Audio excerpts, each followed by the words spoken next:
برو بریم. Yo, Sunny, how you all نمیرم پلکام شبا رو هم بیتشو تکرار دبار تا میشم بیتام سوار رو گوشاتون میره تهران هوا. خب یه موزیک پخش شده از یک آرتیست خانوم هیپ هاپ که به نظرم در آینده خیلی میتونه موفق باشه. آقا چطوری؟ چه خبر؟ طبق معمول خیلی وقت ویدیو نذاشتم. یه دونه پروژه داریم، خیلی حرف دارم بزنم ولی خب طبق معمول حال ندارم. یه پروژه داریم، میخوام که اینو با هم یه نگاه بندازیم و عذرخواهی بابت اینکه من ویدیو نمیذارم. چند وقته این دیگه فکر کنم طولانی ترین غیبتم بود. 5 ماه، 4 ماه، 3 ماه، 4 ماه فکر کنم. 4 5. ببین من یه دو عالمم اگه هفته یه دونه نذارم. ایسی گفتم که دیگه بترکونه، سرد شده یه ذره هوا. یه پروژه هست که لینک موزیک توی دیسکریپشن هست به نام آسمون جل. میگازیم باکمون پو خدا قبرستون هیپ هاپ خاکمون کن بالاخره تا سمون برد. ننه من آرتیستم نیستم آسمون جل. بچه من اینو بیتشو من دست بردم، بیتشو استورمی زده. استورمی هم یکی از آهنگسازای خوبه الان مارکت به نظرم، از بچهای قدیم دوره خودمونم هست، غریبه نیست، آشناس، همه آشنان. چیزی که دارم میبینم خیلی هم خوب زده، دمش گرم، عشق میکنم. برید حتما یه سر بهش بزنید، کاش خفن. من یه دست کوچولو توش بردم، بیشتر میخوام راجع میکسش صحبت کنم اگه راستشو بخواید. حالا اگه راستش هم نخواید من میخوام راجع میکسش صحبت کنم. معمولا ما واسه اینکه یه کاریو میکس کنیم از کجا شروع میکنیم؟ آهنگساز درخواست میکنیم که به صورت لاین به لاین به اون پروژه رو بدن که بچه‌ها زحمت کشیدن، به صورت زیپ لوپ پکیج دادن. واسه همین ما اینجا همه اجزا رو داشتیم، فقط ملودی رو یه لاین کردم فرستادن که من سپاسگزارم هستم. بعد ما میایم چیکار میکنیم؟ من خودم اینجوری میکس میکنم و میام اول سراغ درامزم، همیشه خدا که این البته بیس.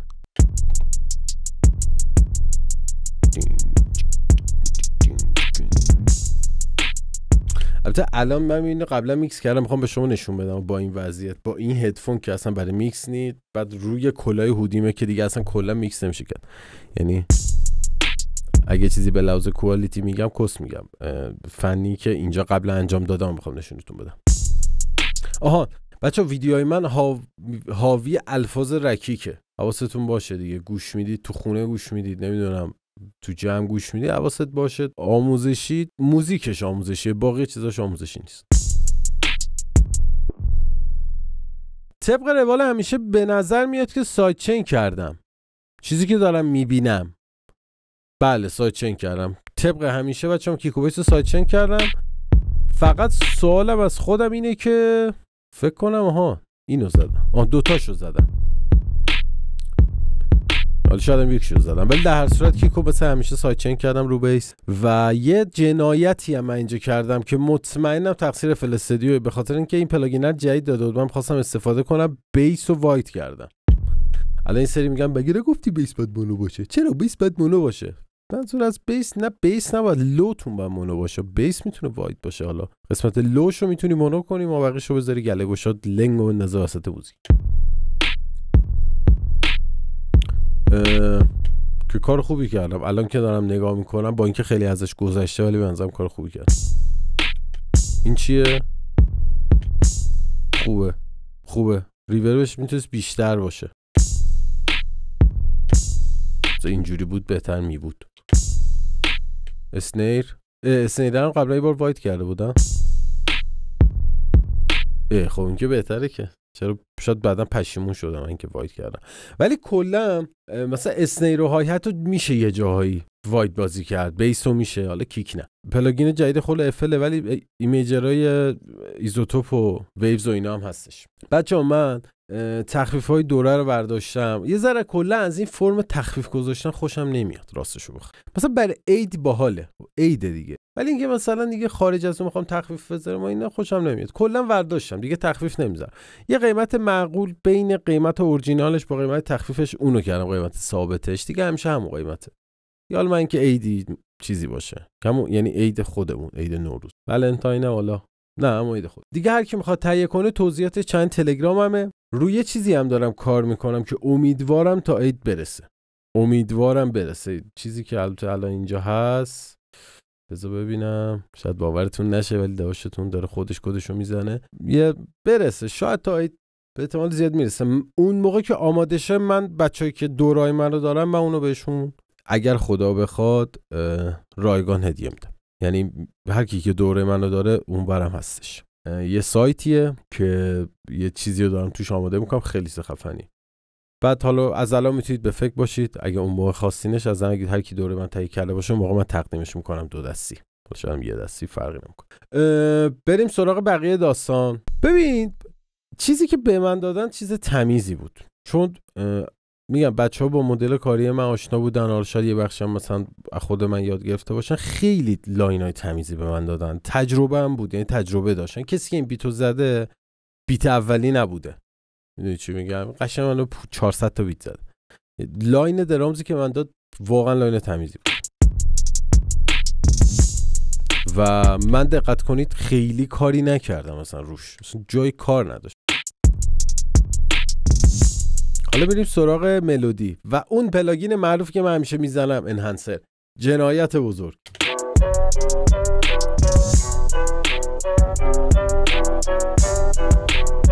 کلا نمیدونم چرا من وایت کردن ملودی رو دوست دارم. یه ذره بعدن تو مستر کارو کثیف میکنه، اینو بهتون بگم، یعنی واید زیاد کثیفی داره، حتی مشکل فیزینگ براتون به وجود میاره وایت کردن زیاد.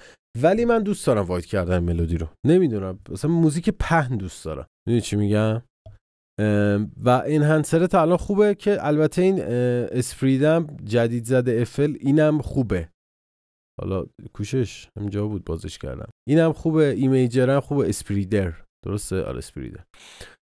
و هنوز رو ملودیا تست نکردم، ولی کلا ملودیا رو معمولا واید میکنم. اگه تک ملودی باشه که حتما این کارو میکنم، اگه دوتایی باشه پنینگ هم میذاره زیاد. و تو لولی بچه‌ها میکس کنید که ببین این خیلی مهمه. یه نموداری هست اسم فلچر منسون، خوبه که اینو برید یه نگاه بهش بندازید. آره اینو برید یه نگاه بندازید. ببین تو لاودنس شروع کنید میکس کردن که چی، نه خیلی بالا که باندتون خرخر کنه، نه خیلی پایین که اصلا نشنوید. ایتس وسط یه ذره رو به پایین بگیرید، یه ذره رو به پایین حد، به خاطر اینکه رو به بالا معمولا گمراهتون میکنه. به این صورت من خودم همیشه تو این لول میکس میکنم.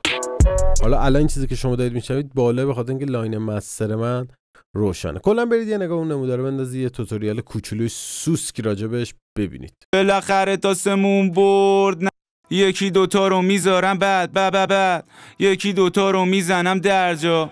یه ذره صدای هدفون تو میکروفون افتاده که فدا سرت، تا یه ذرهش اوکیه. یه تیون داریم که من تیونا رو بچا کلا ریل تایم میدم، اتو تیون نمیدم دیگه. نمیدونم چرا، چون این بنفش صورتیه من حال میکنم. بنفشه صورتیه، سرخابیه یا نرمتره من حال میکنم، دلیلش نمیدونم چیه ولی اینجوری حال میکنم. یه اکولایزر ساده که توی دیفالت همه چینای وکال جد باز میریزن سر یه زنم یا تو دماغی رو گرفتم. این محدوده رو کلا واسه تو دماغی همشه کنار بذارید بکاره. و مجدد اومدم یه ذره اینجا رو گرفتم 200 تا 500 و یه ذره دیگه جد باز میریزن سر نرمتر گرفتم. حالا اینو اضافه کاری، من اینو با همین هم میتونستم مثلا اینجوری درست کنم بگیرم، نمیدونم چرا این کارو کردم. بعد یه دونه DSR زدم که واقعا این DSR ویوز بهتر از DS فا فیلتره. چرا؟ چون خیلی نوستالژیه، دلیل دیگه ای نداره. نه من با این راحت ترم. DS کلا فا فیلتر خیلی دیگه دقیقه. ببین اینقدر دقیق هم خوب نیست، مثلا اکولایز دیگه اینقدر دقیق هم خوب نیست خدا وکیلی. می‌دونی چی میگم؟ یا مثلا کمپرس اصلا یه ذره با خطا داشته باشه. با همه نمک کار به اون خطا دادن است. حالا خطا که اینا خطا نمیدن ولی دیگه خیلی مثلا بیا محدوده 2000 تا 2100 و دی اس کو. نمیخوام دیگه اونجوری باشه دیگه. جد باز میریزن سرم دوفون. بعد از تمیزکاری‌های وکال، ببین آقا یه چیزی اینجا خیلی مهمه، نگاه کن من همش دارم تمیزکاری میکنم اینجا، متوجهی؟ ببین تمیزکاری بعد تمیزکاری اومدم کمپرس بازی کردم.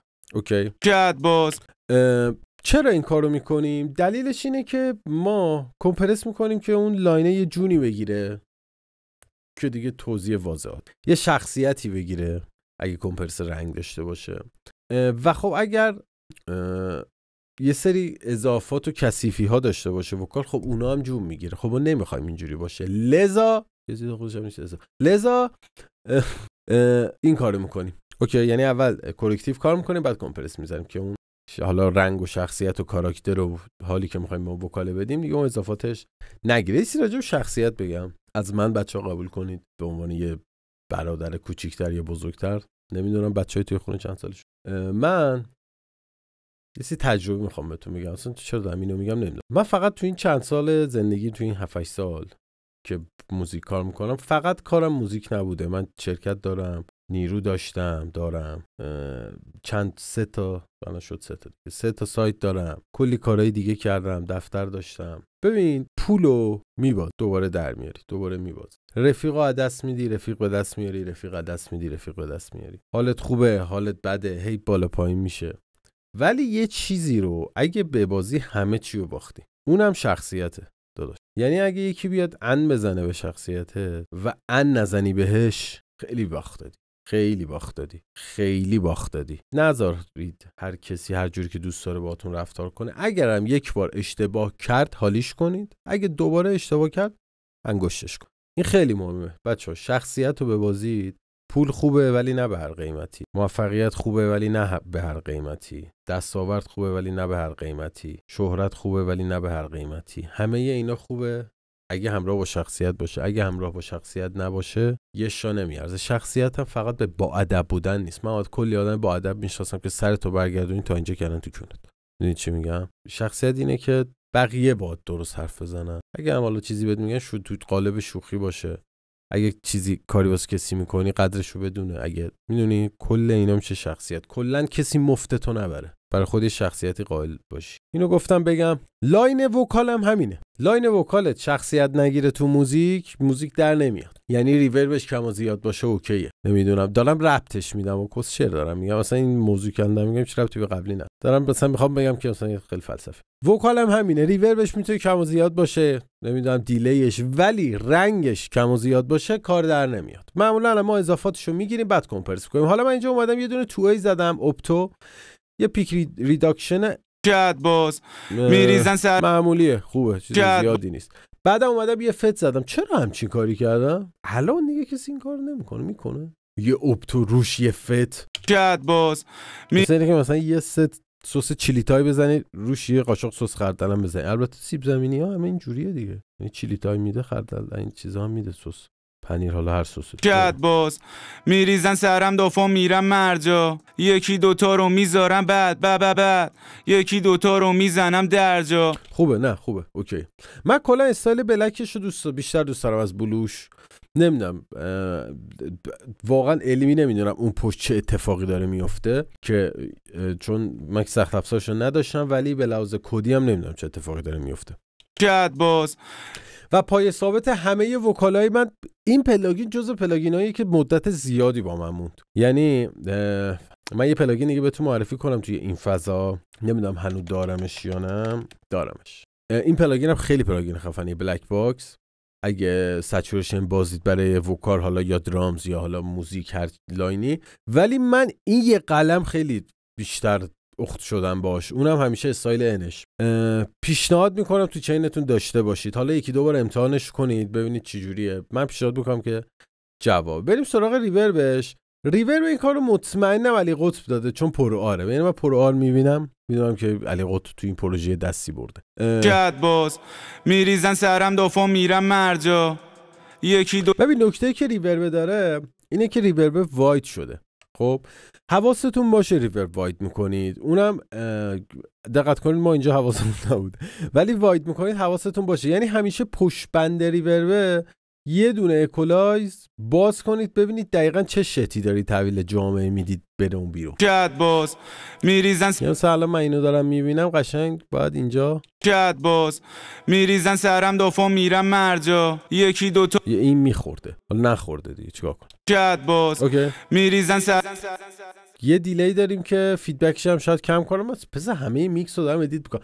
ببین بعد مثلا میکس اینجوریه دیگه. مثلا کارو میزنی دوباره 20 رو بعد بیای بزنی کلا یه جور دیگه میزنی. مثلا یه میکس خوب میزنی کار بعدی رو نمیتونی مثلا اون بزنی، یا بهتر میزنی یا بدتر میزنی. جد باز میریزن سرم دافا میرم مرجا یکی. البته دلیل دیلی طولانی این کات‌های بین فلوشه. اگه فلوش انقدر کات نداشت انقدر دیلی نمیدادیم. میدونی چی میگم؟ جد باز و یه دیکپ هم دوباره با یه ذره درایو بیشتر، یه ذره اگزاجرتر به وکاله دادیمش. از سرالم بگم بعد ریزه‌اشو بگم که حالا کسی حوصله نداشت ریزه‌اشو ببینه همینجا سر مسئله تماشا بره. اول خودم ببینم چیکار کردم تا به شما بگم چیکار کردم. خب نه من آرتیستم نیستم. چون ملودی رو واید کردم دقیقاً اون مشکل کثیفیه ذره اینجا پیش اومده و اومدم فضای سایدش رو گرفتم. بعدم که لو کارو کلن مونو کردم، سایدش رو کلن بستم، کار بالی کردم. باحال اینجا رو خوب اومدم ولی یه جا رو ریدم. بهتون میگم کجا رو ریدم، به من توجه کنید بهتون. خب بچه‌ها من جایی که ریدم اینجاست، یعنی یادم رفت اینو بگم. من هدروم درستی تعیین نکرده بودم و بعد یه هدروم میذاشتم که اینجا یه فضایی برای لیمیتر مسترم باشه. هدروم همیشه منفی 3-4 دسیبل بذارید.